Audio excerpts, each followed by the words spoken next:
¿A qué nos referimos con autoconcepto afectivo? Como su nombre lo dice, autoconcepto. ¿Qué les lleva a ustedes cuando decimos autoconcepto? De lo que creo yo de mí misma, ¿cierto? Pero seguramente, ¿cómo empezamos a basar y a crear ese autoconcepto, ese concepto? ¿En qué podemos empezarlo a creer? En la mayoría de los casos no es porque logro ver realmente quién soy, sino empiezo a creer lo que me dijeron yo era. ¿Sí? Desde muy pequeña, desde muy pequeño, empiezo a escuchar que mi profesora decía que yo era la más pila del salón, o que yo era muy buena en, no sé, biología, y pésima en español, ¿sí? Entonces a lo largo de la vida le van a encantar todo lo que tenga que ver con las ciencias, pero la literatura como que no mucho. Eso, digamos, en términos académicos es fácil como definirlo, ¿cierto? Pero cuando te empiezan a decir palabras como desde chiquita, princesa, hermosa, divina, pues son mujeres que seguramente van a creer en su belleza, ¿cierto? Igual los hombres, divino, hermoso, precioso. El hombre puede creerse bonito aun cuando no sea bonito. Conceptos de pequeños como, ay, la niña gordita, ¿cómo está de cachetona? Es que no caben los pantalones, divina, gordita. A ver cómo les va a esas mujeres bajando de peso en su vida diaria. A la que le decían flaca, flacuchenta, pues también tendrán ahí lo contrario.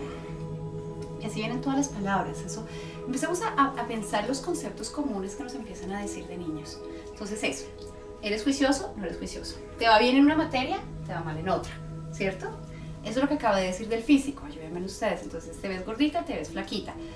¿Qué más? ¿Qué más son como ese tipo de conceptos que te empiezan a decir? Eso, muy bien, el necio y el juicioso, ¿sí? Necia, necio, pues hoy vamos a trabajar el necio de una manera muy chévere. Necio, necio, es que eres necia, necia, niña tan necia, ¿cierto? Traviesa, ojalá dijeran traviesa, porque la palabra traviesa es bonita, ¿sí? O sea, Daniel el travieso era tremendo, pero sin embargo no le decían necio, no era, pero cuando de niño le dicen, es que es medio traviesa, como que lo reímos un poco, pero cuando dicen es que es necia, es como decir, eres mala, ¿cierto? O eres necio, desde chiquito te estás metiendo en la cabeza, oiga, yo soy una mala persona. O cuando te están diciendo todo el tiempo, qué maravilla que seas bueno, que seas bueno, que sea bueno. ¿Qué le pasa por el contrario al bueno? Que nunca quiere equivocar. ¡Exacto! Y obedecer a todo el mundo y a todo el mundo.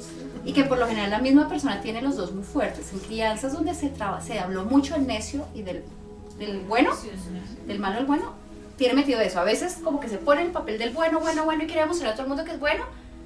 Pucha, y la ley de compensación, si estás muy bueno, pues te pasas al otro nivel tarde o temprano, haces tu travesura, tu necedad y empiezas a jugar entre el bueno y el malo. Eso es muy común, ¿no? Bueno, exacto, bueno, malo. ¿Qué más? Perezoso. Perezoso. Rebelde. No sirve para nada. Rebelde. ¿Cómo? Le dicen brutos. Brutos. Eso, es que bruto. Es que no le entra, es como es de bruto. ¿Sí? Pucha, ¿cómo le va a hacer gente cuando va estudiando, no? En la vida. O pilísimo. Es que es repilo, es buenísimo para esto. Se ha comprobado que la creencia de nuestras capacidades y nuestras habilidades, o sea, la fe que nos tuvieron, es lo que más adelante va a definir el éxito. Si a un niño le tienen fe, mucha fe en diferentes cosas, es un niño que como que crece con esa energía, con esa carga energética y va a ser bueno para eso, ¿sí? Pero si no tiene fe para otras cosas, pues eso se le va a dificultar un poco más. Entonces, ejemplo, la niña que siempre le dijeron, la niña que buenísima para el estudio, siempre le dijeron, no, tú eres la mejor, te ves súper bien, creo en ti en el estudio, pero de pronto la mamá no le va bien en el amor, de pronto es madre soltera o separada, viuda, qué sé yo, y ve que la vida de la madre afectiva es terrible, pues la mamá ni tiene fe en el amor para ella, pues mucho menos va a tener fe en el amor para la niña. Entonces, ¿cuál va a ser el destino de ella? ¿Que le vaya bien en qué y mal en qué? Pues mal en el aspecto profesional, pero mal en la parte afectiva y amorosa. Exactamente, o lo contrario, ¿no? Hay gente que de pronto, de chicas, como que les iba súper bien, eso mejor dicho, en el colegio ya levantaban a todo el mundo y les iba súper bien, pero si les decían bruta, usted no es capaz, entonces, ¿cuál va a ser un destino de ella? Muy seguramente será alguien que va a tener la capacidad de conseguirse, qué sé yo, un marido, pero que la mantenga, porque ya no va a ser capaz de autosostenerse por esa creencia en que yo puedo, que me quieran que levantar, pero pues incapaz de poder hacer mis cosas, ¿cierto? Así con todo, podemos quedarnos acá y cada uno tiene su propio ejemplo. La idea es que ahorita más tarde cada uno pues va a hacer su ejemplo de cuáles fueron esos conceptos. Pero ¿a qué quiero llegar con eso?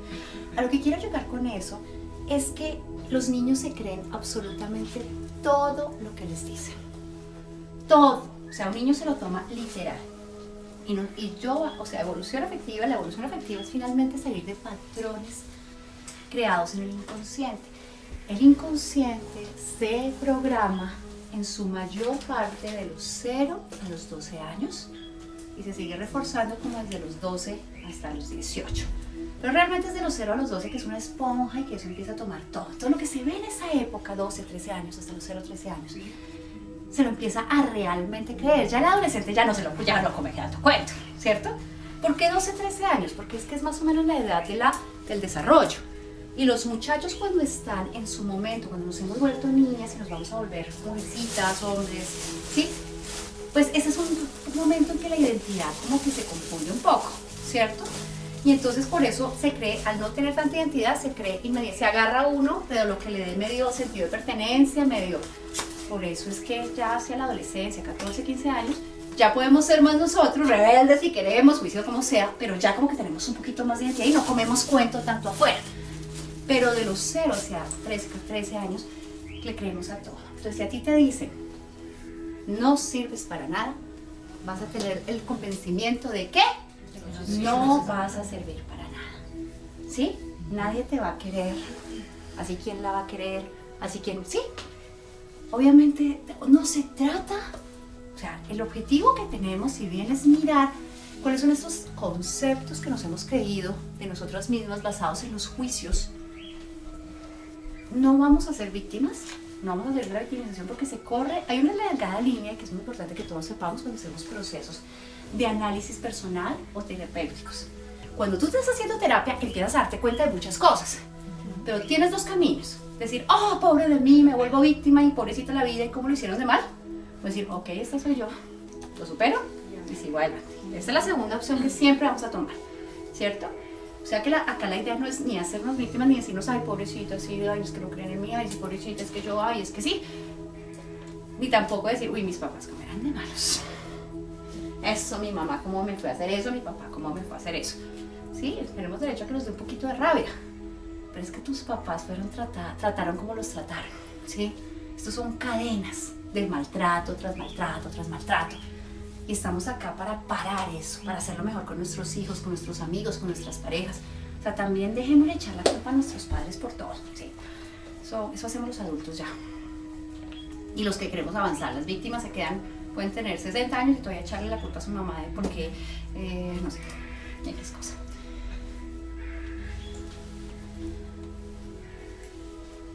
Debajo del concepto hay sentimientos, porque no solo es un aspecto mental, son los sentipensamientos lo que crean realidades. Entonces llega el pensamiento, que es el concepto de esto, pero siempre va acompañado de un sentimiento. De hecho, yo más que meterme del concepto como tal, yo creo que el autoconcepto está más creado en el sentir que en el pensar. Entonces yo hablo de estos sentimientos. El sentimiento de maltrato, el sentimiento de abandono, el sentimiento de traición, el sentimiento de vergüenza y culpa y el sentimiento de sobreprotección. Esos sentimientos, cuando los tenemos adheridos, cuando los sentimos así de niños, se nos queda adentro. Entonces, cada vez que alguien medio haga algo parecido, que te dolió tanto en la infancia, no te va a dar solo rabia, te va a dar un sentimiento de traición terrible, ¿sí? Entonces, la persona que fue abandonada por su padre, la vez pasada atendí este caso, sí, abandonado por su padre y por su madre.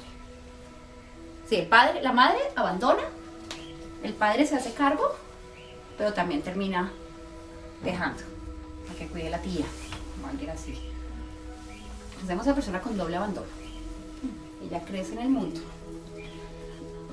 Y puede que la persona, por salir adelante, sale adelante, tiene un buen trabajo, Seguramente aprendió que si no lo hace nadie por ti, nadie más lo va a hacer. Entonces se independiza, se vuelve exitosa. Y entonces ella de pronto dice, yo no quiero pareja. ¿Para qué quiero pareja si siempre lo van a abandonar mejor? Pues uno no puede confiar en nadie. Si uno no puede confiar en los propios padres, pues no tengo pareja. El hecho es que entonces prefiere hacer, no sé, sociedades. Entonces está con una sociedad y la amiga se cansa y le dice, amiga, ya no voy más contigo. ¿Cómo lo va a sentir ella? Otra persona, ¿cómo lo siente? Bueno, qué embarrada, qué pesar, pues bien viento, buen amar, que te vaya bien, los hijos se cierran. Pero esta persona, ¿cómo lo va a sentir? Me abandonó. Entonces ahí es cuando pasamos de ser adultos a volvernos dramáticos. ¿Y cómo nos volvemos dramáticos? Porque nos volvemos infantiles. ¿Y por qué nos volvemos infantiles? Pues porque le está doliendo a nuestro niño, a nuestra niña interior, eso. Eso. Entonces todos tenemos esos sentimientos. Entonces el caso del sentimiento de abandono. Cuando hablamos de abandono, no solo hablamos del papá, o que no reconoció desde la pancita y dice, eso no es mío, no te lo reconozco, venga, le doy el apellido y no aparezco más y más encima te friego la vida por si le pides un permiso de salida al país. O sea, no te doy si te friego, ¿sí? Más o menos. Así funciona mucho. No suele ser eso. Evidentemente la madre, pues que no estar madre, padre, que no estuvo, esa es una manera de abandono. No es la única. Otra situación, pues es la muerte. La orfandad, la muerte de un padre, la muerte de la madre, hacen que definitivamente los chicos sientan que la vida lo abandonó. ¿Cómo es posible que se muera? Porque Dios, la vida, lo que sea. Porque se los lleva, o sea, es un abandono de algo más divino, que de hecho los huérfanos tienen un tema ahí bien grande con la confianza, pues porque la vida me quitó a mi mamá, porque la vida me quitó a mi papá, y finalmente es un abandono. Y por eso de hecho hay un arquetipo que se llama el huérfano. El huérfano por lo general está en tanto el que se le murió el papá, pero cualquier persona con sentimiento de abandono tiene el arquetipo del huérfano. Cuando ustedes pensan en un huérfano, ¿cómo es un huérfano? Solo, triste, ¿qué más? Desvalido, desprotegido. Y si alguien lo adopta, ¿cómo es? Gracias por estar conmigo, gracias por darme un hogar. Y cuando tienen el hogar, ¿qué hacen con sus padres adoptivos? Les ayudan, hacen todo por darte gracias de darme un hogar. Así, las personas que tienen arquetipo de huérfanos, que tienen el abandono, se vuelven huérfanos de parejas incluso, ¿sí? Entonces, como que, ay, gracias por ser mi pareja, gracias por darme un lugar, gracias, voy a hacer lo que sea para darte las gracias de hacerme ese favor tan divino de darme un lugar. Los huérfanos tienden a pensar así, pero bueno, entonces les estaba diciendo, sea porque abandonan, sea porque se les muere. Pero otra condición también muy fuerte en el huérfano es cuando el padre está, pero no está. Y hablamos de los padres ausentes. O sea, están en la casa, viven en la casa, no se han ido, ninguno se separó, pero no están, no hay atención, no se mira. Ya me sé porque están muy estresados, están enfermos, están ocupados, ¿sí? Tienen muchos hijos para criar, entonces pues... Entonces también se da esa sensación de abandono, porque finalmente, ¿qué es el abandono? Cuando no se miran tus necesidades, cuando tus necesidades no fueron vistas, no fueron importantes, no fueron atendidas. Entonces, bueno, el primero, ustedes ya están empezando a hacer yayay. A ver, ¿cuál está ahí? En alto grado, en medio grado, menor grado. Listo, abandono, todos respiren abandono. Y escriban de 1 a 10. Sentimiento de abandono, tanto.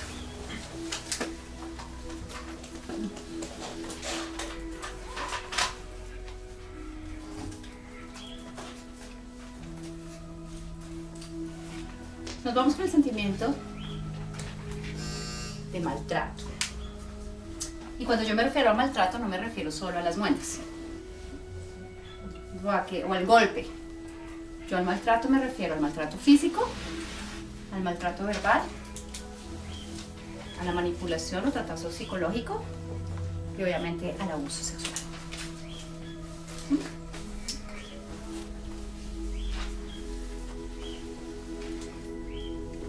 El maltrato, digamos que hay una diferencia con el abuso y el maltrato. Abusar de alguien es aprovecharse de su inocencia, aprovecharse de su nobleza para ganar algo adicional.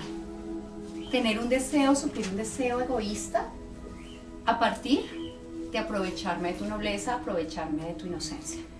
que es tenaz, ¿no? Tenaz. El tema del abuso es una vaina muy tenaz.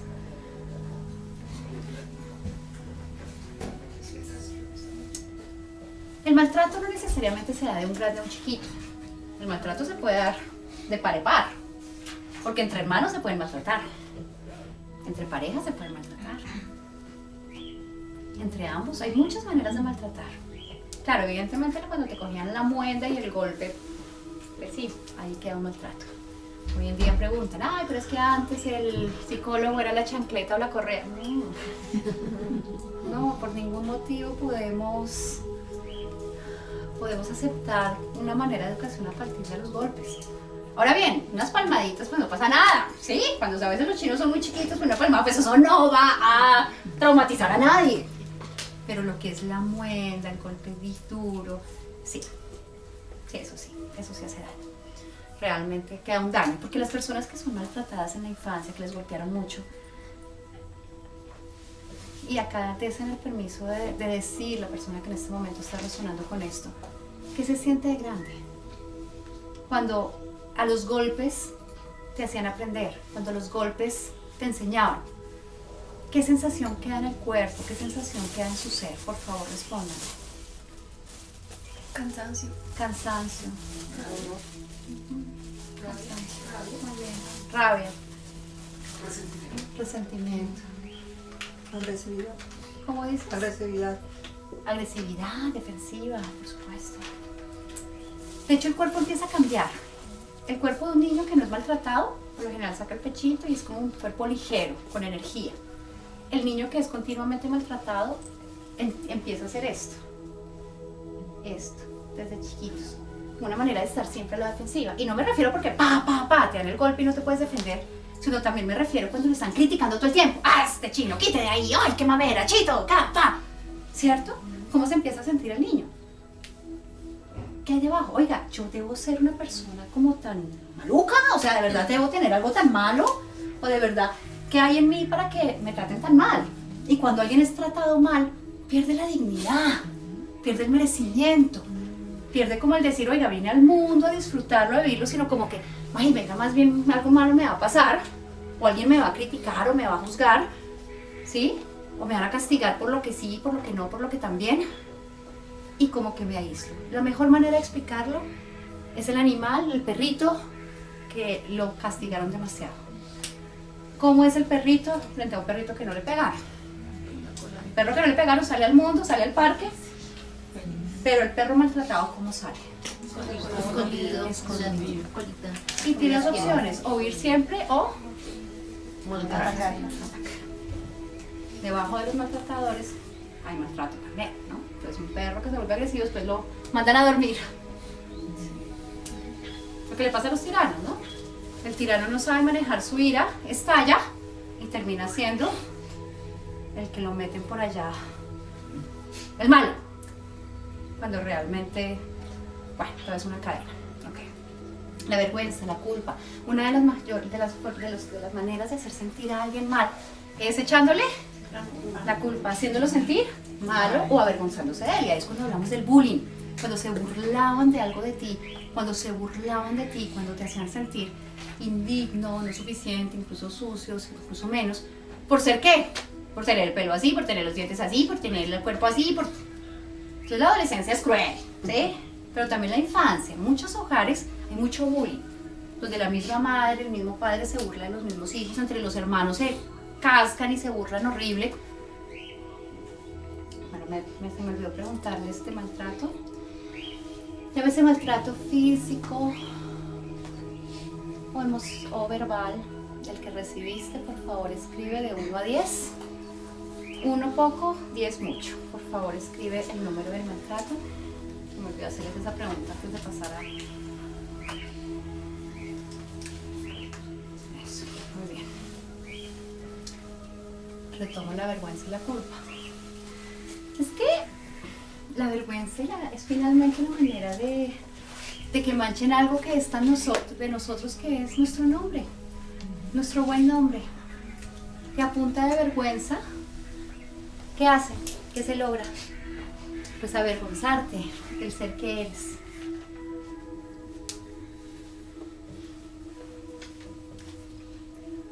Cuando sentimos vergüenza frente a un escenario, piensen que hicieron el oso. Hicieron el oso. Se toman unos tragos de más y... ¿Sí? ¿Cómo dices? Te vomitaste. O no sé, un error, piensen en un error. O un osazo así que cometieron, o están en una presentación y dijeron lo que no era, ¿sí? ¿Cómo se siente en la vergüenza? Como calor, y no tan chévere, ¿no? Como desaparecer. Pero ¿qué hay detrás de la...? Como desaparecer, como meter la cabeza como las avestruces, no me vean. Porque si me ven, ¿qué? Se burlan. Y es que uno de los castigos grandes de la humanidad era burlarse.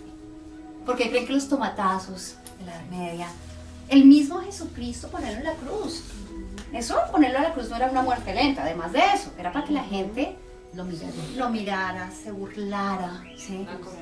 Hay una película buenísima, que no sé si ustedes las vieron, de hace añitos, con Demi Moore, que se llama La letra escarlata. Sí. Entonces eran como Edad Media, y entonces ella, casada, creo que el marido se le fue a la guerra, yo la vi hace mucho tiempo. Entonces ella se mete con el priest, ¿cómo se llama? El sacerdote. Y entonces, pues ellos tienen un amorío y la descubren. Al tipo normal, pues sí, le hacen la cosa. A ella le ponen una letra que dice A, la letra escarlata. Entonces ella tenía que salir al pueblo y todo con la A puesta para que todo el mundo la mirara como adúltera, se burlaran de ella y todo. Entonces realmente la vergüenza ha sido uno de los castigos más fuertes que hay. Y es uno de los sentimientos más limitantes que podemos tener. Porque cuando ustedes se sienten con vergüenza, se congelan y no son capaces de buscar nuevas cosas, de hablar en público, de hacer diferentes cosas porque temen ¿qué? Que le pongan la letra escarlata, la huella, ¿sí? ¿Cómo se dan esto? Pues evidentemente, de hecho el sentimiento de vergüenza, ¿saben cómo empieza para muchos? En el momento cuando la madre supo que estaba embarazada y sintió vergüenza de su embarazo. No digo que sea para todos, vuelvo y digo para algunas personas que pues esas madres muy jóvenes o que ya eran ya el séptimo, octavo, noveno hijo y más hijos, ¿sí? O como sea, es esa primera sensación de no lo quiero mostrar, ¿sí? No digo que sea para todos, no digo que si aquí alguien tiene medio miedo escénico es porque su mamá la escondió, no.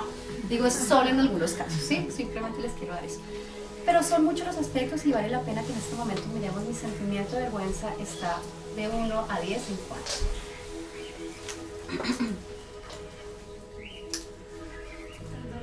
Tengo una pregunta ahí. Dime. Cuando tú hablas del sentimiento de la vergüenza, ¿tiene que ver también con el sentimiento de me siento criticada? Totalmente. ¿O es que la vergüenza es el juicio y la crítica. Totalmente, totalmente. Me están criticando, me están juzgando. Y que definitivamente la vergüenza se está basando en ¿qué? Me importa más lo que piensen los demás de mí que lo que yo pienso de mí. Porque ¿cómo nos quitamos el sentimiento de vergüenza? Con confianza. Sí, por acá lo dijeron muy bien, es una palabra técnica algoritmo. Totalmente. Pero si nosotros creemos que todo el mundo nos está juzgando y nos está criticando, pues es tenaz. Y realmente el que nos está criticando somos nosotros. O sea, el que tiene el juez más grande interno es el que más miedo le tiene a la vergüenza. El que tiene menos grande el juez es más fresco. Claro, hay gente descarada, no se pasa, no sé qué debería tener sinvergüenza, o sea, que ya deberían tener un poco más, ¿ok? Bueno, el siguiente sentimiento, la traición. La traición es cuando alguien no cumple algo que le correspondía hacer, ¿sí me entienden? No necesariamente hablamos solo de infidelidad. Mi papá le metió los cachos a mi mamá. No, no solo es eso. Y es más, muchas veces nosotros no podemos mirar como traición cuando papá le metió los cachos a nuestra mamá cuando siguió siendo nuestro buen papá. O sea, eso es problema de pareja. A veces nos tomamos personales los problemas de papá y mamá, ¿sí? Como, ay, mi papá le metió los cachos a mi mamá, tiene un amante y me dejó hablar con mi papá. Pues sí, tienes derecho a ponerte bravo. Pero realmente la traición fue hacia su esposa. Como padre sigue igual, siendo amoroso, llevando, trayendo, jugando. O sea, realmente la traición no fue contra el hijo. Pero pues lo podemos creer como personal, ¿cierto? Pero igualmente, la traición, cuando nos referimos, la primera traición es que recibimos en la vida, es cuando vemos que o papá o mamá no cumplieron con lo que le correspondía, ya sea porque se fueron, abandonaron. Por general el abandono y el maltrato vienen consigo también un sentimiento de traición, ¿sí? me mentiste, no cumpliste la palabra, no cumpliste, creí en ti y no se dio, ¿cierto? Entonces, digamos que la traición también está más dada en personalidades que tienden a ser más vengativas, un poco más rencorosas. A las personas que les cuesta perdonar, por lo general se sienten traicionados en su nombre, en su honor, en muchos aspectos. Entonces, si bien tiene que ver con sucesos hechos, también tiene que ver mucho cómo aprendieron ustedes al rencor o al perdón. La víctima, por lo general, se va a sentir, me hicieron, no cumplieron con lo que tenían que hacer, ¿cierto? Eso sería más como cuestión de orgullo. Claramente, de ego, sí. Cualquiera de las anteriores, cualquiera de los sentimientos tienen mucho ego, pero la traición es eso, es no creer. Entonces me abandonó mi papá, ya no vuelvo a creer en los hombres, porque todos los hombres traicionan, ¿cierto? O mi hermana se metió con mi novio. Eso sí es una traición directa, ¿no? De hermana y de eso. En el futuro va a tener como la dificultad de confiar tanto en los hombres como en las mejores amigas. ¿Sí me entienden un poquito cómo es eso? Bueno, respiremos un poco la traición. Pensémosla. Y de 0 a 10, de 1 a 10, ¿qué tan traicionado te sientes? ¿Puedo hacerte una pregunta? Claro que sí. Pero, por ejemplo, si uno tiene abandono, ¿necesariamente siente traición o no necesariamente? No necesariamente. No necesariamente. Cuando alguien se va, sí sientes abandono. Sí. Pero puedas que te lo tomes personal o no. Entonces digamos, el abandono es que se murió. Sí. Pues no hay traición, a menos de que creas que Dios te traicionó, ¿sí? Pero cuando el padre se va, hay quienes lo consideran como se fue ya, me abandonó, ¿sí? Como aunque sí, ahora que lo piensas bien, Sandra, el abandono es una traición finalmente, porque es traicionar un compromiso, en el ¿sí? mismo nivel, o sea, Que finalmente traicionar, que traicionar es no cumplir un compromiso, sea cual sea el compromiso. Yo lo asocio a que de pronto en la traición sientes rabia, en el abandono necesariamente no, Exactamente. aunque se presentó. La traición es como, "Ay, me hicieron el daño". Digamos que en el abandono hay veces te lo puedes tomar como muy personal, como no, como pasó y ya. Pues sí, no sé, yo tengo un señor que me dio la vida y ya, pero ni idea dónde está. Como que así es, ¿sí? Y no necesariamente siente la traición, de pronto porque en su historia no hay historias tanto de traición, entonces el sentimiento de traición no es tan fuerte. Aun cuando papá no estuvo, mi mamá hizo un buen trabajo, mi abuelo hizo un buen trabajo, mi mamá se volvió a casar con un señor súper querido, hizo las funciones de mi papá. Entonces como que la traición no se siente tanto, pero en otros casos puede que sí, como que se fue y entonces claro, y precisamente hay un caso que estoy trabajando, que esas víctimas terribles. Entonces ella, hija de una mamá, madre de 18, 19 años. El papá trató de ir con ella, no funcionó, se fue, abandona, literalmente abandona. Ella nace, crece y entonces ella empieza a ver cómo a sus primas les va más fácil porque tienen papá. Y ella siempre dice, claro, a mi prima le va mejor porque le tiene papá. Claro, ella tiene papá, a mí como yo no tengo papá y a mí como mi papá se fue. Mi papá se fue y se queda en la esta, mi papá se fue. Ella se casa. Pues obviamente este comportamiento un poco de víctima y conflictivo, pues evidentemente, bueno, también cosas de el matrimonio no funciona, se separa. Él ya se cansa, él le pide el divorcio y ella se va con todo en este momento, con la ley, a demandar, a acabarlo, o sea, a quitarle todo al hombre. ¿Por qué? Ella claramente a su esposo no le está cobrando lo que le debe, a través de él, quiere esperar, exacto, le está cobrando a su papá lo que no le dio. Entonces, ese es un sentimiento de abandono con altísimo sentimiento de traición, ¿sí? Entonces, te la cobro. Al pobre marido que se cansó normal. El abnegado, hombre. Sí, pues no, tampoco es un angelito, pero tampoco pues para la demanda tan exorbitante que le está poniendo, porque realmente es una niña traicionada, abandonada, la que ahí está luchando y buscando lo propio. Y no se lo va a dar, y así le quite todo. Y así gane. No va a sentirse en paz, porque no lo va a sanar, ¿ok? Bueno, y el último sentimiento es la sobreprotección. La sobreprotección, cuando mamá, papá, o a veces cuando no está papá, entonces muchas veces son más sobreprotectoras las madres solteras que las madres casadas, no digo siempre. Pero cuando no está papá, la mamá que lo primero que dice, ay, pobrecita mi hija, ay, pobrecito mi hijo, no tiene papá, venga, yo soy mamá, papá, abuelos y todos al tiempo, y vente, ayudo, vente, cuido, vente, entonces te sobreprotejo, ¿sí? Al sobreprotegerte, sobreprotegerte, sobreprotegerte, ¿cómo se siente un niño sobreprotegido? Inútil, gracias, ¿qué más? ¿Cómo dijiste? Inseguro. Inseguro, incapaz, asfixiado, ¿cierto? Ahogado. Dependiente. Dependiente. Creo que no hay mucho que explicar ahí. Detrás de la sobreprotección, siempre por lo general hay dos cosas. O un codependiente que crea a un sobreprotegido, es decir, yo me vuelvo para ti tu gran cuidador, tu gran salvador. ¿Para qué? Para que no me dejes. Para que no me dejes, para que sea indispensable, para que me necesites. ¿Sí? Otro lado es alguien que sufre mucho, de pronto alguien que fue abandonado, que le tocó solo, y en estar tan solito le pasaron muchas cosas no tan chéveres, y entonces no quiere para su hijo eso que vivió. Entonces empieza a darle todo lo que no recibió, se lo empieza a dar a su hijo, pero ya de una manera extrema. ¿Sí? Entonces hay padres que pueden llevar, o ambas, tanto quiero suplir lo que no tuviste, y más encima quiero hacerme indispensable, que es aún peor, ¿cierto? Las personas sobreprotegidas se sienten niños en la vida, entonces les cuesta creer que por sí solos van a poder, que por sí solos pueden guerreársela y que siempre van a necesitar de alguien, inicialmente de su madre, y cuando son parejas pues se ven parejas terriblemente dependientes. Y debajo de la dependencia, más que gratitud, ¿qué hay? Miedo. Resentimiento. Porque cómo es dejarte sentir que no puedes y que te lo tienen que hacer. ¿Cómo se siente eso? Que no puedes y que te lo tienen que hacer. No puedo. El no puedo, ¿cómo se siente? Feo, ¿verdad? Por eso si ustedes han sido sobreprotectores con sus parejas les cogen cierta bronca. Porque sienten que ustedes los hacen sentir poco dignos y poco capaces. Y no sentirse capaz es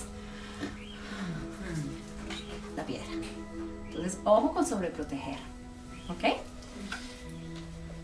Fanny. Por la sobreprotección. Protegido. También puedes sentir culpa y vergüenza. De estos sentimientos, por lo general la persona tiene dos o más. Entonces, dependiendo de su historia, seguramente sí. Si de pronto ese sobreprotegido le hicieron bullying en el colegio, ¿sí? Pues imagínate un sobreprotegido con vergüenza. Pucha, ustedes se imaginan una persona adulta que en su interior, en su infante, se siente sobreprotegido, avergonzado. ¿Cómo es esa persona? ¿Cómo se muestra esa persona frente al mundo? No se muestra. ¡No se muestra! Exacto. Y si se pone en un estado, pues imagínate lo rojo y lo terrible que se va a poner en estados públicos, o donde se ha visto, es durísimo. Entonces todos tenemos diferentes tipos de sentimientos. Escribamos de 1 a 10, qué tan sobreprotegido es tu estado, tu ser. Y sí, bonito que entendamos pues los estados, pero como digo, vamos a ir más allá. La transformación radica en que no nos vamos a quedar en el dolor, en las sensaciones que nos dejan cada sentimiento, sino en transformarlo en su opuesto positivo. ¿Cómo se transforma entonces el sentimiento de abandono? En autocompañía. Muy bien, Lida. Entonces, ¿qué debemos hacer? Porque es que acá tenemos que decir, si el autoconcepto fue dado, ahora el autocuidado a mí, el tratarme bien, va a ser darme a mí lo que los adultos no pudieron darme. Yo como persona adulta y capaz, ahora me empiezo a dar lo que no me pudieron dar. Entonces el abandono, el sentimiento de abandono es autocompañía. ¿Ok? El maltrato es, me trato bien. Si recibí maltrato, me doy. Autocuidado. Autocuidado, lindo, me gusta, Zoraida, bien. Ojo herido. Ah, Lida, gracias, bien. Ambas. Estamos pegadas. Exacto. Conectadas. El abuso, el sentimiento de abuso, en nuestro auto, ¿qué nos tenemos que dar? Respeto. Autorrespeto. Y nosotros abusamos de nosotros cuando nos extendemos, cuando nos ponemos en situaciones autodestructivas. Entonces lo contrario al abuso sería el respeto. Entonces si tuviste abuso, el camino que te das para ti misma es me autorrespeto. Muy bien. La vergüenza. ¿Qué me debo? Confío. Un poco más fuerte. Amor. Autorreconocimiento. Excelente. Yo me autorreconozco. Para no sentir vergüenza, te tienes que autorreconocer. Y si tu alma y si te da esa sensación interna de que lo hiciste bien, te tiene que valer ¿qué? Huevo. Lo que piensan los demás. Pero eso viene del autorreconocimiento. Muy bien. Yo me autorreconozco. ¿Sí? La traición. ¿Cómo me hago cargo del sentimiento de traición? Cuando yo me doy lealtad. Cuando soy leal a mí. Cuando no me traiciono. Cuando no soy incoherente. ¿No les pasa que ustedes pueden tener los dos pensamientos fuertes? Uno te dice, y otro te dice, y terminas haciendo lo que no quieres. Y después te dices la traición de ti misma a ti misma. Dijiste, no voy a volver a salir con ese man, no voy a volver, pero es que no voy a volver porque ese tipo me hace daño, no voy a volver, no voy a volver, no voy a volver, no voy a volver. ¿Qué hubo? ¿Salimos? Bueno, está bien, salgamos. Al otro día, ¿cómo te sientes? Yo, porque lo hice, yo lo sabía, ¿sí? Entonces, ahí está el sentimiento de me traicioné a mí misma. Sinónimo de autolealtad, ¿qué podría ser? Fidelidad, lealtad a ti misma. Comprometerte con lo que realmente te propones, ¿sí? Claro, es compromiso personal. Y por último, la sobreprotección. ¿Cómo le metemos el auto qué? Para superarla. Autoconfianza. Empoderamiento. El yo puedo. La autocreencia, por decirlo así. ¿Listos? Entonces, esa es nuestra tarea para nuestra vida, queridas amigas y queridos amigos. Autocompañía, buen trato, autorreconocimiento, lealtad para nosotros mismos. ¿Cuál me falta? Respeto. Confianza. El sentimiento de culpa. El sentimiento de culpa y la vergüenza. Perdón. Me perdono. Ok. Y autoempoderamiento. Excelente.